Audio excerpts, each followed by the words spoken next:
Кандай чечим болду? Эми саламатсыздарбы? Эми үй камагына чыгарылдык. Качан чыкты мындай чечим? Кайсы сот тарабынан? 1-май сот тарабынан чыгарылды. Качан? Кечеби? Кече. Кечимде. Сизде коюп жаткан айып боюнча эмне дейсиз? Эми мен эң биринчисин айтсам, Серганын купуялыгын сактоо боюнча макулдашууга кол коюп бердим. Анан бул баардыгы чындыгында жала. Жакынкы күндөрдө сот болот. Соттун чечиминен дагы буюрса күбө болосуздар. Ошо. Саясий укуктукту эсептейсизби ошондо? Эми мен саясий деле укуктук деп эсептебейм. Мен негизинен мага даттануучу болуп атпайбы. Анан эми бүгүн ошондой жүрүп атканда ушул программага туш келип калдым окшойт мен негизи. Сизди колуңузду кайрып ошондой алып келгенине кандай баа бересиз депутат кеңешине? Эми тополоң болбоду мамлекетибизде. Эми тополоңдон кийин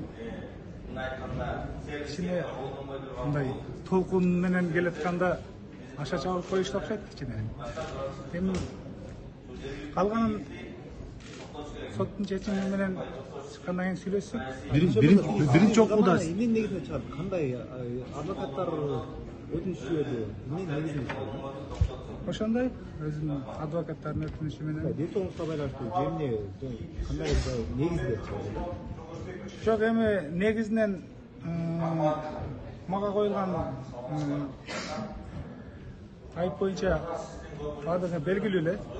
Эми мени көп камакка кармаштын деле анчалык негизи болбоду окшойт. Ошо. Рахмат. биринчи окууда кабыл алынган немеде сиздин колуңуз жүрбөй ошол боюнча айтып кетпейсизби?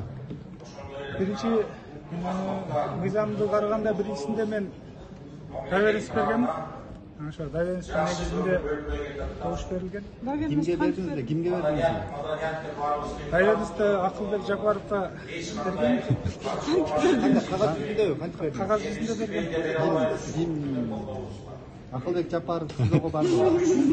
Жок, СИЗОго киргизди, аны киргизбейт да эми. Ошол жактан ошо СИЗОнун кызматкерлеринен кандай істейтинин ошо. Акылбек Жапаров эмне кайсыга доверенность бердиңиз? Макулдукабы же каршыгабы? Эмне доверенность? Кайсы мыйзамга доверенность бердиңиз? Мен мындай деп доверенность бердим. Сизге бөркүмдөй ишенем. Сиздин чечимиңизге мен толугу менен макулмун деп доверенность берген. Кайсы мыйзамга? Кайсы мыйзамга? Бардык мыйзамга?